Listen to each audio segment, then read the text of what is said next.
My name is Lisa Reppell, and my connection with TurkishWIN is that I work for TurkishWIN, and I've worked for them for the past year and a half. And I just moved back from Istanbul. I've been in Turkey for 4 years, and I am reintroducing myself to DC. So I want to start by asking you guys to think of a time in your life when you really wanted something, and you didn't get it. And it's something, though, in retrospect, that when you think about it, you are so thankful that you didn't get it. A job, a person, a vision of how you thought your life was going to be. And in my experience, it's these moments of things not working out that are the perfect why not moments. When option A is out of the picture, you have no choice but to love and nurture and embrace plan B. And in doing so, you realize how small and confining and conventional plan A was to start with. So for me, the story of how I ended up in Turkey is very much that plan B that ended up being so much bigger and better than anything I could have imagined when I was mourning the ashes of plan A. So a little bit about me. So as I said, I work for TurkishWIN. I do social media and communications work for them. And I've seen almost every TurkishWIN talk. There are about 150 at this point. And the talks that have stuck with me the most are the ones where things went wrong, where the speaker shared stories of being foolish or afraid, but learning and growing and doing it anyway, right? And the stories that highlight long lists of impressive achievements are also incredible. They're inspiring, they're exciting, they show you just how far you can go and all the things that you can do. But also, when you're still trying to get to the place that you want to get, they can be a little bit intimidating, right? When you look at the distance between, oh, this confident, successful, fabulous woman, and where I'm at right now, how do I get there, right? And so, to borrow some words from a dear friend, you end up comparing the highlight reels of other people's lives to your cutting room floor. Right? You just see people listing their successes and you don't think about all the times that things didn't work out and that you failed and that things didn't go right. So I'm going to be honest here and I'm going to give you guys a glimpse of my own cutting room floor, unflattering as it might be at times. So I moved to DC for the first time in 2011. I had graduated college, I had spent a year in Taiwan teaching English, and I was used to being the perfect student. I was used to being praised, and I had a mistaken sense that things tended to fall into place if you showed up, right? If you applied for something, of course, the likelihood was that of course you were going to get it. So I showed up, and I brought my very practical undergraduate degree, a double major in comparative religion and theater with a minor in women's studies, to DC in the midst of general high employment and economic recession. I was bright-eyed, ready to be employed at any moment, right? It's going to work out great. So I'm so excited. Because I was very much part of a generation that had been told, pursue your passions, follow your dreams, and the rest will follow, right? We hear that a lot. And like so many of my peers, that was coming into crashing conflict with the reality that it is not one's God-given right by virtue of showing up to be gainfully employed in a manner that satisfies that passion. So I wasn't used to hearing no. I had always excelled at playing by the rules and been rewarded for that, and it wasn't working anymore. And in hearing no, I was hearing, think smaller, Lisa. Be smaller, Lisa. DC was teaching me to think that I would only ever be allowed to make a small contribution, if any contribution at all. And this conception that I held of myself, that I had something of value to share and to give, was wavering. And then, about a year and a half I spent in DC, one lovely day came the realization, stripped of self-pity, that I didn't deserve to be rewarded with success. Yet, I hadn't done the work. I didn't have the discipline or the experience. But I also realized that all of those things were things that I could change.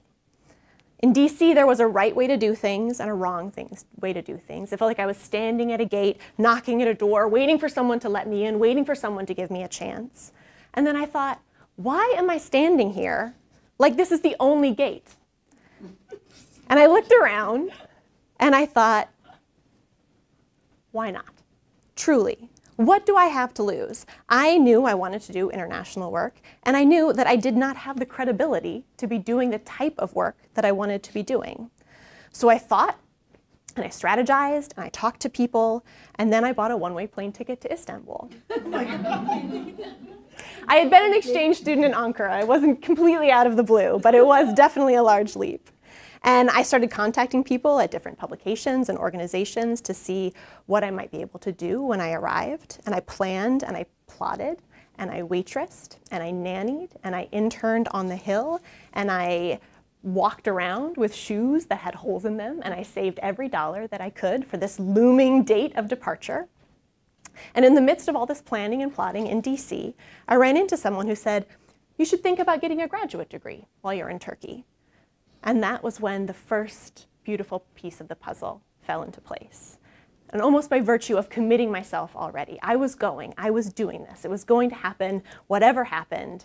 Things started to just work in a way that felt really beautiful. So with the graduate school, I looked into it. Application deadlines were that week. I called in all my favors. I wrote my essays. I got letters of recommendation. I took the GRE 10 days later. I had a 4 a.m. Skype interview in my suit coat and pajama bottoms. And they let me in. And generously, they gave me a full scholarship and a stipend. And at one point, I remember sitting on a bus. My heart was pounding.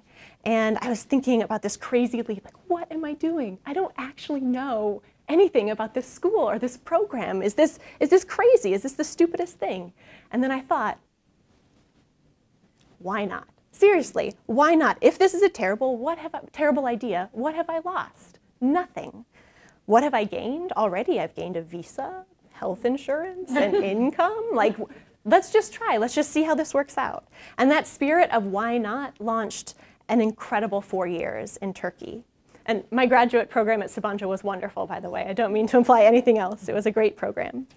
But my time in Turkey also taught me, why not just do it myself? Why not do it without permission? Which is how I get my cue to share my highlight reel. So my first year in Turkey, I did my research, showed up in Cyprus, called myself a freelance writer, and miraculously, doors opened. I showed up to look at the implications of gas discoveries in the Eastern Mediterranean on the ongoing peace negotiations, and I ended up stumbling on a story I hadn't seen anywhere else, publishing a lengthy piece about the ways in which the education system in Cyprus is perpetuating attitudes of conflict. And I did it because I just showed up. I would sublet my apartment for entire summers and take big, roving, solo travel trips around Turkey and the region. Adana, Gaziantep, Antakya, up the Black Sea coast, into Georgia, down to Armenia. And I would practice my Turkish and ask a million questions, and I would write down research ideas, and I would occasionally publish an article. One time in Istanbul, at a random party, I met a political consultant who was working on issues of political participation in the region, and I said, "You're cool. I want to work with you." I emailed her and I said, "What can I do? What can I do? I'm here." And this launched me into this whole new exploration of far-right political extremism in Europe and opened my eyes to this world of international political consulting and messaging strategy. When a professor I admired said, "Is anybody interested in doing some additional statistics work and quantitative research?" I went, "Well, I like math. Okay, I'll come, I'll do that." And we ended up being part of a research team composed exclusively of amazing women, theorizing and coding computational models on the emergence of political extremism, something I had not had any experience with.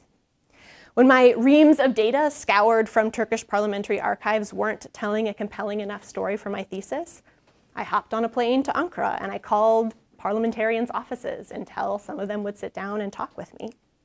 And on one of those trips to Ankara, after an interview with an MP that had run way too long, I I had an interview standing in a traffic median at the intersection of İsmet İnönü and Ataturk Boulevards in Ankara, right outside the parliament, over Skype. I was tethered to my phone over Skype, interviewing for a fellowship that I got from the Open Society Foundations, which then sent me to Southern Africa in the summer of 2015.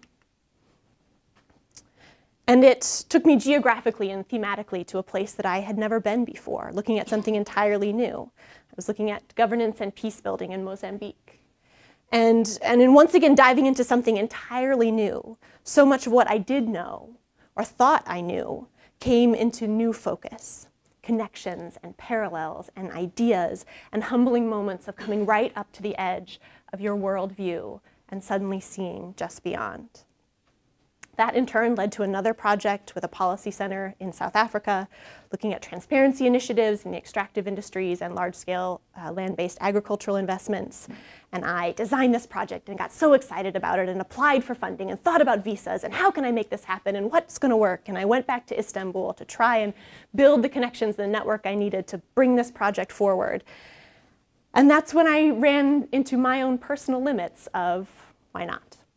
Because there are limits. There are times when you need to take stock, to think holistically about the future instead of chasing after an intellectually and personally satisfying opportunity of the moment. And I realized that it was no longer what I wanted to do, to be a roving contract researcher, and that it wasn't selling out to want health insurance and a retirement plan. So I'm back. I just moved back to DC about a month ago to look for that full-time job that I never found 4 years ago. And it's been scary. We talk about feeling the fear. So I still work for TurkishWIN, and I'm interviewing sources in Mozambique this week for an ongoing project. But in an hour, I'm going to go to my waitressing job. And I'm not ashamed of that.